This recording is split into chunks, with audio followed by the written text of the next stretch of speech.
ओम शांति। ब्रह्मा बाबा की जीवन कहानी में आज हम पढ़ेंगे कुंभ के मेले पर एक ओर ज्ञान गंगा, दूसरी ओर जल गंगा। इस विषय पर दादी ब्रजशांता जी ने अपना अनुभव लिखा है। चलिए आज हम इसे पढ़ते हैं। ब्रह्मा कुमारी ब्रजशांता जी ने लिखा है, उस मेले पर लाखों नर नारी आए थे। अनेकानेक सन्यासियों, शास्त्रियों और आचार्यों ने प्रवचन के लिए अपने अपने यहाँ व्यवस्था की हुई थी। हमें उनमें से प्रायः सभी ने भाषण के लिए निमंत्रण दिया था। उनमें से एक प्रमुख साधु प्रभुदत्त ब्रह्मचारी जी ने भी हमें 2-3 बार अपने मंच पर भाषण करने का अवसर दिया था। प्रतिदिन कई स्थानों पर हम भक्त लोगों को ईश्वरीय संदेश देती थी। हमें बहुत से ऐसे जिज्ञासु भी मिले जिन्होंने कि हमें स्वेच्छा से और अपने ही खर्चे से ईश्वरीय निमंत्रण तथा अन्य कई फोल्डर आदि आदि छपवा दिए। इस प्रकार के कई लाख ईश्वरीय निमंत्रण पत्र तथा फोल्डर हमने नर नारियों को दिए। उनमें परमपिता परमात्मा के अवतरण की सूचना तथा आने वाले समय की पहचान दी गई थी। हम अपने प्रवचनों में लोगों को कुंभ तथा संगम का वास्तविक परिचय भी देती थी। हम उन्हें बताती थी कि वास्तव में कलयुग के अंत और सतयुग के आरंभ का संधि समय ही संगम अथवा पुरुषोत्तम संगम युग है, जबकि परमपिता परमात्मा इस सृष्टि में आकर माताओं कन्याओं को ज्ञानामृत का कलश अथवा कुंभ देते हैं। वही माताएं कन्याएं ही ज्ञान गंगा, ज्ञान यमुना तथा ज्ञान सरस्वती बनकर भारत के नर नारियों को ज्ञान जल अथवा ज्ञानामृत द्वारा पतित से पावन बनाने का कर्तव्य करती है। उसी की याद में गंगा, यमुना, गुप्त सरस्वती नदी के संगम पर आज तक लोग कुंभ का मेला मनाते आते हैं। अब फिर वही संगम युग चल रहा है। परमपिता परमात्मा शिव ने प्रजापिता ब्रह्मा द्वारा हम गंगा, सरस्वती आदि कन्याओं माताओं को ज्ञानामृत का कलश अर्थात कुंभ दिया है। आप उस ज्ञान स्नान के द्वारा अब स्वयं को पावन कर पुण्य के भागी बन सकते हो। यह जल तत्व तो केवल शरीर को ही पावन करता है, आत्मा इससे पावन नहीं होती। आत्मा ज्ञान स्नान से पावन होती है, परंतु लाखों मनुष्यों में से किसी बिरले ही मनुष्य की बुद्धि में यह बात धारण हुई।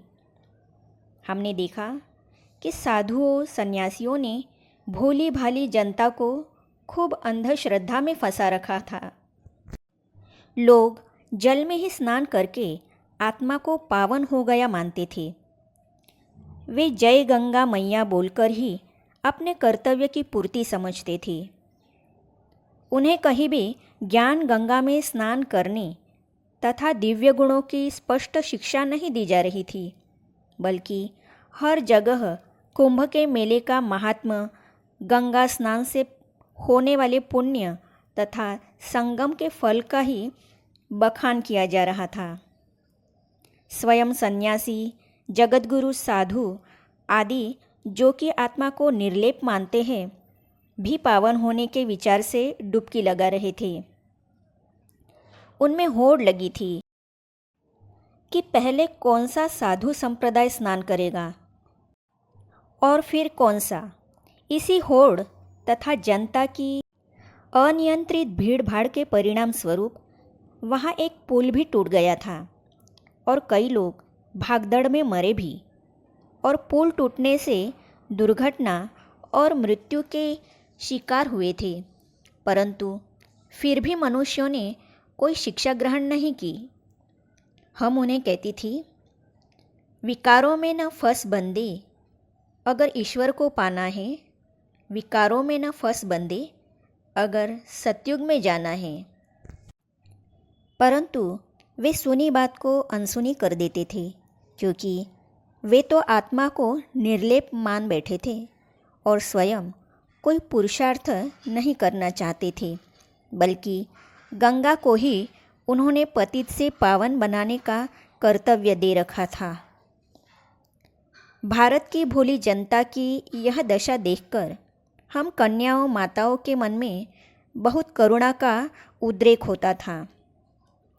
हम बहुत सोचती थी कि हम इन्हें अंधश्रद्धा के गर्त से कैसे निकालें और तत्व भक्ति की जंजीरों से कैसे छुड़ाएं। हम कहती, हाय भारत की जनता, तुम्हारा कैसा हाल हो गया है। करोड़ों रुपए, समय तथा शक्ति इन वृथा मेलों पर वृथा ही जाता है, जबकि दूसरी ओर करोड़ों लोगों को भरपेट भोजन भी नहीं मिलता। स्वतंत्र भारत की सरकार भी इस अंधश्रद्धा के पोषण में अपना हाथ देती है, क्योंकि उसे भी विशेष रेलगाड़ियां चलाकर तथा यात्री कर अर्थात पिलग्रिम टैक्स आदि लेकर करोड़ों रुपयों की कमाई होती है।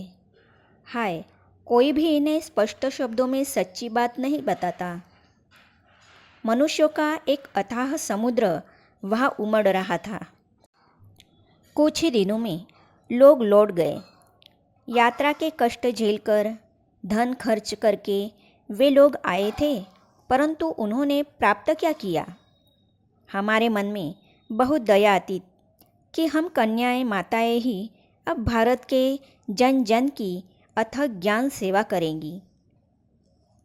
इस प्रकार लोगों के संपर्क में आने से हमें संसार की हालत का और अच्छी तरह पता लगा।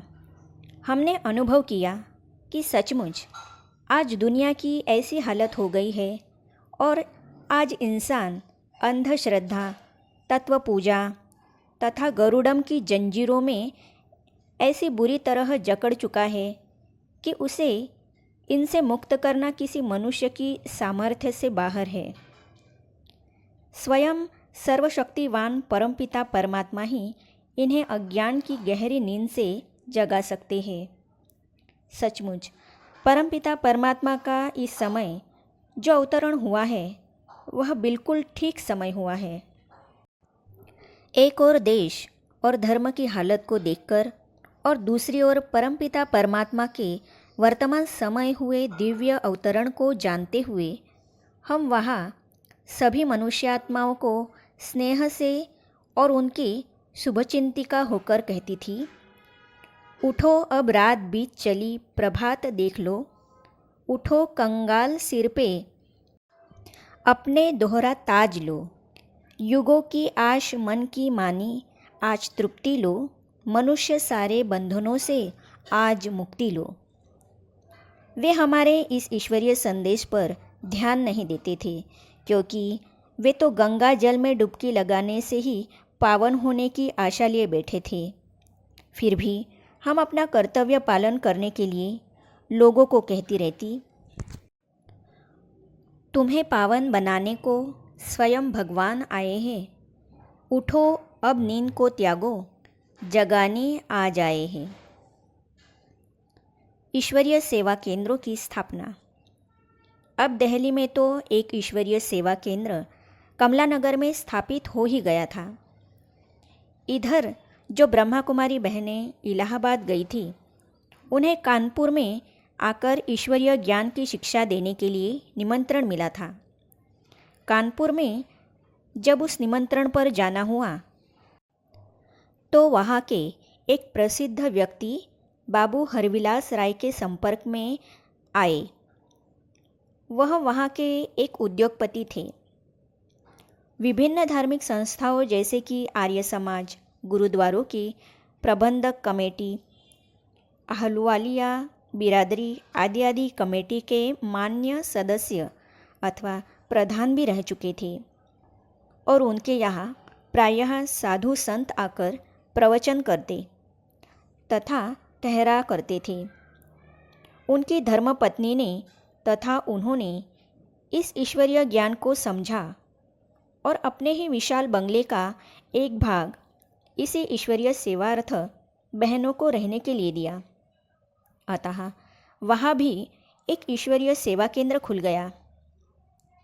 उससे कुछ ही समय पहले लखनऊ में भी ब्रह्मा कुमारी हृदय मोहिनी जी तथा ब्रह्मा कुमारी शांतामणि जी वहाँ के लोगों के निमंत्रण पर ज्ञान सेवार्थ गई थी और वहाँ भी ईश्वरीय सेवा केंद्र स्थापित हो चुका था। इस प्रकार अब लोगों के निमंत्रण पर स्थायी सेवा केंद्र स्थापित होते गए और जनता ही स्वेच्छा से आपसी आर्थिक सहयोग से उन सेवा केंद्रों को कायम रखकर प्रतिदिन प्रातः और सायंकाल ईश्वरीय ज्ञान तथा सहज राजयोग से लाभ उठाने लगी। शीघ्र ही गुड़गांव, मेरठ, सहारनपुर आदि में भी वहाँ के लोगों के निमंत्रणों पर ईश्वरीय सेवा केंद्र खुल गए। लखनऊ और कानपुर में भी जिज्ञासुओं की संख्या बढ़ने लगी। सभी स्थानों पर अच्छे अच्छे कुलों के लोग ईश्वरीय ज्ञान से लाभ उठाने आने लगे। जो भी जिज्ञासु आते थे उनसे एक परिचय पत्र अथवा प्रश्न पत्र भी भराया जाता था ताकि उन्हें भी यह मालूम हो सके कि वे किस उद्देश्य से यहाँ आए हैं और यहाँ उन्हें क्या प्राप्ति होगी। उन द्वारा लिखे गए उत्तरों को लेकर उन्हें आध्यात्मिक ज्ञान स्पष्ट रूप से समझाया जाता था। आत्माओं का मिलन परमपिता परमात्मा तथा प्रजापिता ब्रह्मा से। ब्रह्मा कुमारी जानकी जी, जो कि वर्तमान समय ईश्वरीय विश्वविद्यालय की मुख्य प्रशासिका है, लिखती है। इसे हम पढ़ेंगे अगली कड़ी में। तो ये जानने और पढ़ने के लिए इस चैनल को सब्सक्राइब करने के साथ ही साइड में जो बेल आइकॉन है उसे भी क्लिक कीजिए ताकि आने वाली सभी वीडियो और अब तक की सारी वीडियो आप तक पहुंचती रहेगी। ओम शांति।